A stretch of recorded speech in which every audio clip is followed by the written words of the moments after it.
What do you think is the best kind of coach for Dak Prescott? Because he's coming off arguably his best year in terms of statistics, not in terms of wins, obviously, but only Jameis Winston, who had the greatest bad year in the history of the NFL, or the worst best year What if I in the history of the NFL. 30-30 club, Yes. led the league in passing yards with 5,000. Dak threw for 4,900 yards, completed 65% of his throws, 30 touchdowns, 11 interceptions. Clearly, they think Dak is going to be the guy. What do you think of Dak as a quarterback, and what's the best kind of coach for him? Yeah, I mean, I don't think anyone doubts that Dak is the guy, especially what he's done and his body of work, especially this year. I mean, it was fun. I was a fan. It was fun watching Dak. You know, after games on Sundays when we come in on Monday or Tuesday, I would sometimes pop in the Dallas offensive tape because I wanted to see what they were doing. Really? Now, yeah, and you know what?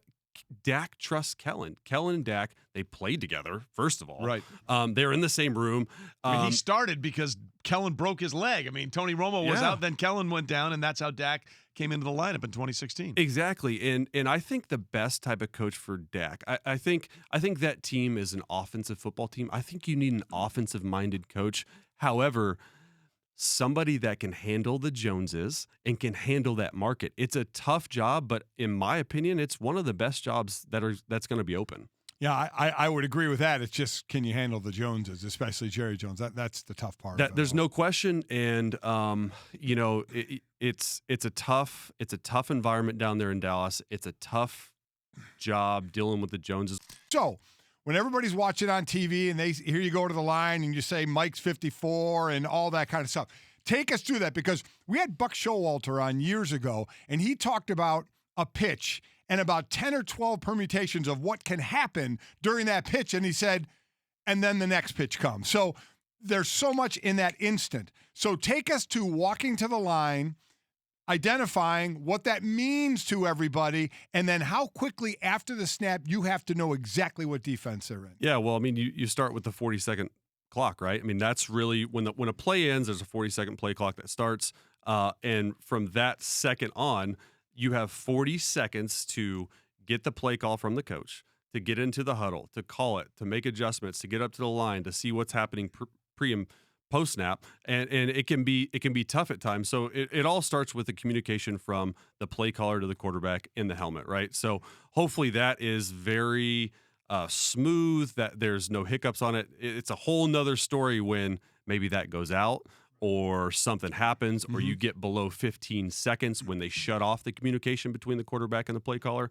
But yeah, I mean, the biggest thing is getting the play caller to get the play into you as fast as humanly possible.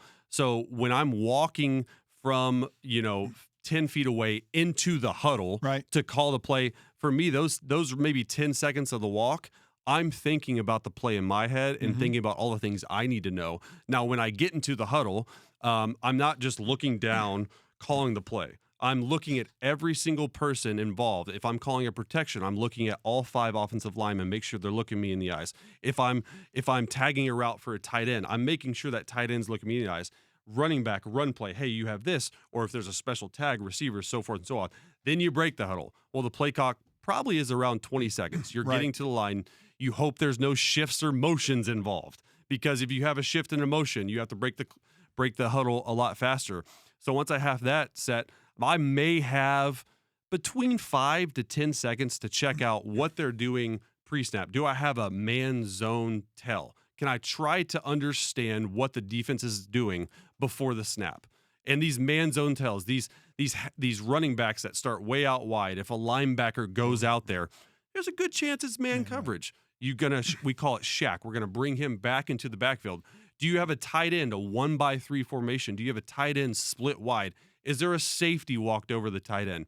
Well, it's probably a good chance it's man. So all those stuff plays into it, and then you snap the ball, and then they do something completely different, and you just have to react. And so all that stuff goes into a quarterback's mind before the snap. 40 seconds. You know what this is like? Yeah. Remember when Deshaun Watson did that breakdown? And did you know what we were doing? All this kind of stuff. It's so great to go behind the scenes so people understand the process that goes into this. Just how quickly post snap you have to recognize what coverage they're in. Well, you could honestly spend an hour breaking down the 40 seconds, and I think the quarterbacks that are best at getting the plays out, the tempo, the huddle.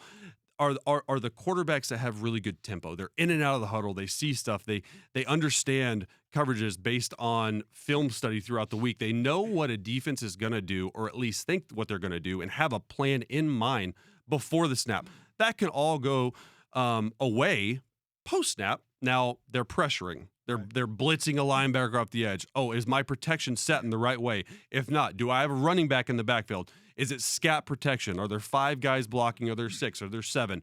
All that goes into it, and it can be daunting for a quarterback to come in and have to handle all that, especially nowadays in a spread offense in the college ranks. Well, and you're talking about how daunting it is and how reps help. One example of a team that thinks they have their quarterback for the future is Baker Mayfield, right? But obviously, he got more reps into the second season, yet his production dipped. So when you look at somebody like Baker, where was the issue in year 2 for him? You know, I haven't watched a lot of film, so I can't speak on that, directly. But it seems to me that they had so many playmakers on offense that he could not feed the ball enough to Jarvis or to Odell or to Hunt or to all these guys. It just seems like there was a lot to go around, and there's only one football. To me, that's maybe where it started. And another thing is, it was a second year really in the scheme of Freddie calling plays. Defenses figure that out. Right. The best offenses, you have to constantly change. This. So is that on the coach or the quarterback to continue to evolve as defenses figure it out? I think it's a little bit of both. I think the quarterback has to understand that and has to want to change.